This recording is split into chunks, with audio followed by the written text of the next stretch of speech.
नमस्कार, मैं हूं अनुपम और आप देख रहे दी एज लीगल, जहां हम कानूनी कार्रवाइयों को आसान शब्दों में समझते हैं ताकि आप अपने अधिकार जानें और एक जागरूक नागरिक बने। आज के वीडियो में हम जानेंगे कुछ ऐसे जरूरी कानूनी मामलों की जो सीधे तौर पर आपकी जिंदगी और हक से जुड़े हैं। तो चलिए शुरू करते हैं आज की बड़ी कानूनी खबरों के साथ। निर्णयों में आरक्षण और उच्चारण तिथि का उल्लेख अनिवार्य, सुप्रीम कोर्ट। मुख्य परीक्षा में केवल मेरिट सूची वाले उम्मीदवार को अनुमति, इलाहाबाद हाईकोर्ट।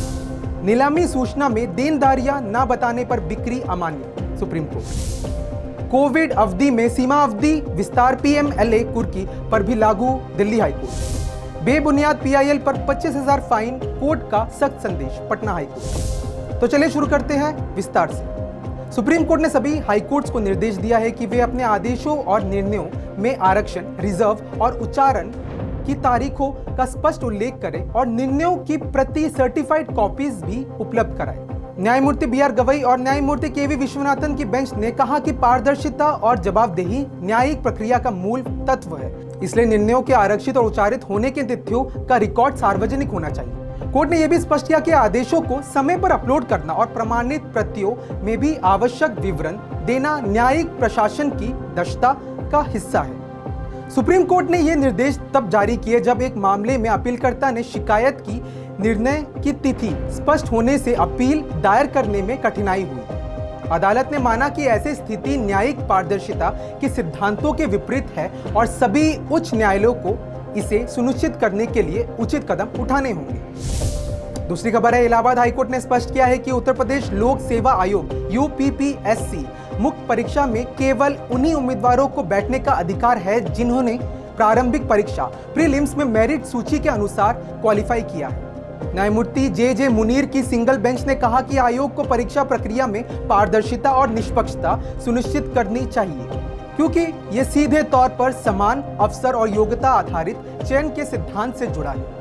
कोर्ट ने यह भी माना कि चयन प्रक्रिया में किसी भी प्रकार के अनियमितता या मनमानी न केवल अभ्यर्थियों के अधिकारों का उल्लंघन है, बल्कि सार्वजनिक स्थानों के साख पर भी प्रश्न उठाती है। मौजूदा मामले में याचिकाकर्ता ने बिना मेरिट सूची में नाम होने के बावजूद मुख्य परीक्षा में सम्मिलित होने की अनुमति मांगी थी, जिसे कोर्ट ने अस्वीकार कर दिया और आयोग की प्रक्रिया को लीगल माना।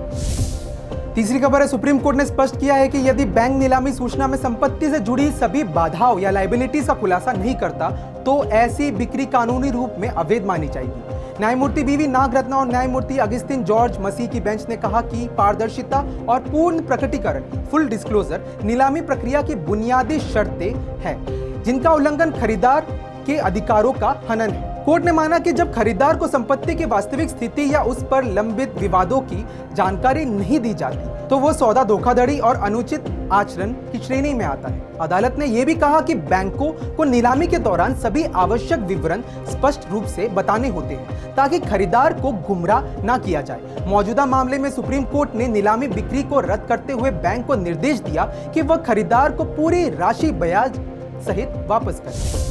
चौथी खबर है, दिल्ली हाईकोर्ट ने स्पष्ट किया है कि कोविड-19 महामारी के दौरान सुप्रीम कोर्ट द्वारा सीमावधि लिमिटेशन पीरियड बढ़ाने से जुड़े निर्देश मनी लॉन्ड्रिंग निरोधक कानून पीएमएलए के तहत चल रही कोर्ट की कार्रवाइयों अटैचमेंट प्रोसीडिंग पर भी लागू होंगे।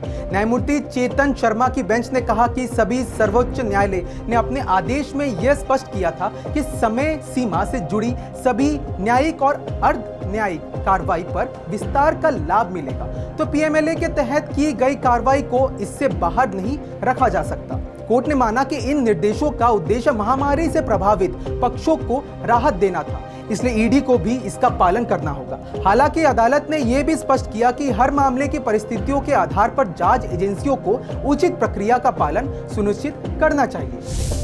आखिरी खबर है, पटना हाईकोर्ट ने एक जनहित याचिका पीआईएल पर सुनवाई करते हुए याचिकाकर्ता पर 25,000 का जुर्माना लगाया, जिसमें अल्पसंख्यक आयोग के अध्यक्ष की शैक्षणिक योग्यता पर सवाल उठाए गए थे। मुख्य न्यायाधीश के विनोद चंद्रन और न्यायमूर्ति हर्षवर्धन सिंह की बेंच ने कहा कि इस तरह की याचिकाएं केवल पब्लिसिटी पाने या राजनीतिक उद्देश्य से दाखिल की जाती है, जो न्यायालय के कीमती समय की बर्बादी है।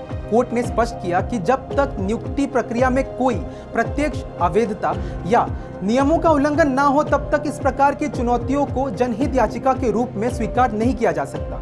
अदालत ने यह भी कहा कि पीआईएल का दुरुपयोग रोकने के लिए सख्त रवैया अपनाना जरूरी है ताकि वास्तविक जनहित के मुद्दे न्यायालय के समक्ष प्राथमिकता से आ सकते हैं। तो ये थी आज की बड़ी कानूनी खबरें। अगर आपको ये जानकारी काम की लगी हो तो वीडियो को लाइक और शेयर जरूर करें और कानून को आसान भाषा में समझने के लिए DH को सब्सक्राइब करना ना भूलें।